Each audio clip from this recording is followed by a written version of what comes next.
menciptakan makna.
Assalamualaikum warahmatullahi wabarakatuh. Masih dalam pengharapan.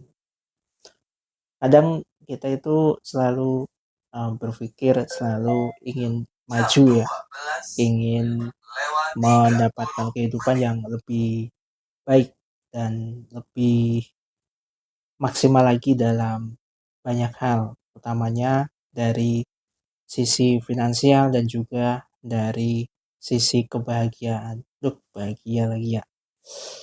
Tapi di satu sisi kadang kita merasa takut orang-orang menjauhi kita, takut kita nggak bisa menjadi salah satu orang yang selalu diperhatikan, atau kita nggak rela gitu di posisi yang seperti ini untuk dilepas. Maksudnya tuh kita merasa sayang untuk merubah segala sesuatu yang sekarang ada di diri kita, baik itu dari sisi sedihnya, dari sisi dramatis kondisi dan lain sebagainya. Tapi di satu sisi kita ingin um, memiliki perubahan yang signifikan. Nah, dari posisi seperti ini tentu kita harus milih ya, nggak bisa mengambil satu sisi, atau mungkin kita bisa saja nanti maju kemudian tiba-tiba mundur atau kembali ke tempat semula.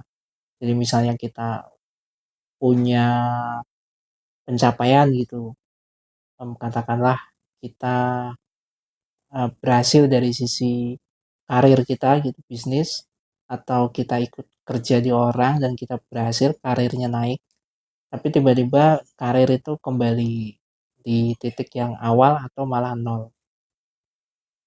Nah, ada satu teknik dari para ilmuwan yang memang itu sudah di-sharekan secara terbatas, yaitu kita memahami dari sisi pengembangan diri. Nah, intinya adalah kita merubah dari pemikiran dan merubah dari kata-kata. Jadi satu kata yang kita ulang-ulang, yang kita lakukan itu ternyata bisa berdampak ke sistem saraf kita, ke sistem tubuh kita, sehingga sampai ke otak dan diolah untuk menjadi sebuah kebiasaan. Ternyata seperti itu. Dan itu berdasarkan uh, ilmu ya, penelitian, bukan lagi berdasarkan opini. Jadi misal kita harus sukses, kita selalu sukses, dan kita harus sehat. Kata-kata itu jika ditanamkan ke dalam lisan kita, setiap kita ucapkan, setiap hari, setiap menit, kemudian kita coba untuk step by step pahami maknanya, apa itu maksudnya, maka secara otomatis kita juga punya kebiasaan-kebiasaan positif untuk mengarah ke arah sana. Dan itu jalannya dibuka oleh Sang Pencipta, oleh alam. Nah, jadi kita sudah bukan lagi berpikir bagaimana tahapannya, tapi pasti akan ada jalannya. Entah kapan dan bagaimana metodenya itu sudah ada sistemnya, sudah disiapkan. Sebaliknya misalnya kita merasa kita nggak mampu, kita merasa uh, katakanlah nggak memiliki pencapaian dan kita selalu ucapkan bahwa aku tuh nggak memiliki pencapaian apapun di dalam hidup, maka secara otomatis perlahan tapi pasti kita juga akan mundur-mundur dan kita nggak bisa melakukan apa-apa dan otak kita stagnan atau nggak mengalami kreativitas apapun. Padahal ya kalau kita disuruh milih sebenarnya kita pengennya kan lebih bagus, lebih baik. Nah, untuk melakukannya adalah satu tadi ya, merubah dan menjaga kata-kata kita, baik itu kata-kata untuk diri sendiri ataupun untuk keluarga kita. Nah, utamanya untuk diri sendiri bahwa kita itu sebenarnya orang yang diberi kesehatan yang mutlak, diberi kecerdasan yang mutlak dan semuanya itu atas dasar izin Allah Sang Pencipta. Poinnya tuh di sana.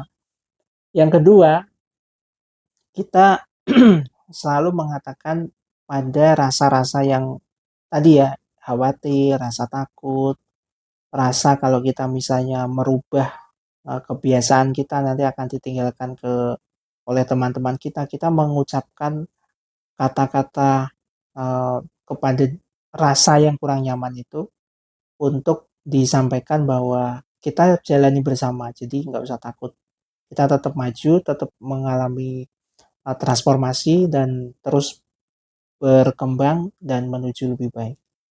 Metode ini kenapa saya sharingkan karena banyak orang yang sering cerita mereka itu merasa takut untuk berubah, takut untuk hijrah, takut untuk mencari usaha baru padahal mereka nganggur lama. Mereka nggak yakin kalau usaha-usaha yang akan mereka jalani itu menghasilkan. Jadi mereka serba takut.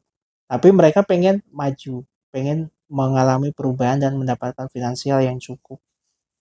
Nah, saya dulu pernah punya pengalaman ketika saya merasa bahwa orang nggak melihat itu nggak ada masa depannya, nggak bisa ngapa-ngapain, nggak akan punya pasangan hidup, nggak akan ada keturunan. Segala sesuatu itu justru malah membuat saya sakit. Jadi jalan saja kepala pusing, takut, aturan nggak nabrak jadi nabrak gitu ya. Misalnya di depan ada pintu yang ngebuka gitu, aturan itu bisa saya lewati, bisa saya antisipasi agar nggak saya tabrak, tapi karena saya selalu was-was dan nggak konsen akhirnya nabrak pintu itu. Nah, jadi hal ini saya sharekan ke teman-teman agar kita satu sama yang lain menyadari ketika kita nggak fokus kepada kondisi-kondisi yang kurang nyaman atau kita membersamai kondisi yang kurang nyaman dalam diri kita itu untuk kita ajak bersama-sama, untuk kita ajak untuk menghadapi semua dan yakin dan diyakinkan bahwa kita semua itu akan bisa bertumbuh, akan bisa lebih baik.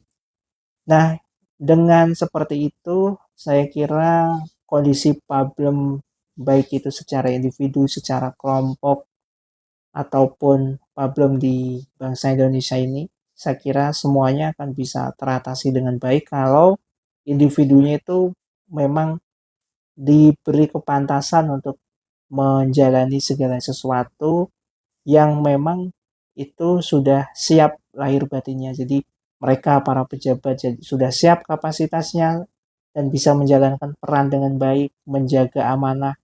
Mereka sebagai tokoh-tokoh katakanlah masyarakat, mereka yang punya komunitas, ketua komunitas itu bisa bertindak sesuai dengan porsinya dan kita sebagai individu masing-masing kita bisa berdaya, bisa berjuang dan semuanya bisa saling bersinergi memberi kontribusi yang terbaik. Karena adanya kelompok itu terjadi berawalnya dari individu masing-masing dan berkumpul. Adanya negara itu karena adanya kelompok-kelompok orang yang memang mempunyai misi yang sama dan hidup bersama-sama di negara ini. Jadi nggak ada itu katanya pejabat tuh orang tinggi, orang luar biasa, dan rakyat atau individu itu orang-orang yang marginal, orang-orang yang ini. Tapi semuanya itu simbiosis mutualisme ya, saling menguntungkan dan saling memberi manfaat. Terakhir dari saya masih dalam pengharapan. Assalamualaikum warahmatullahi wabarakatuh.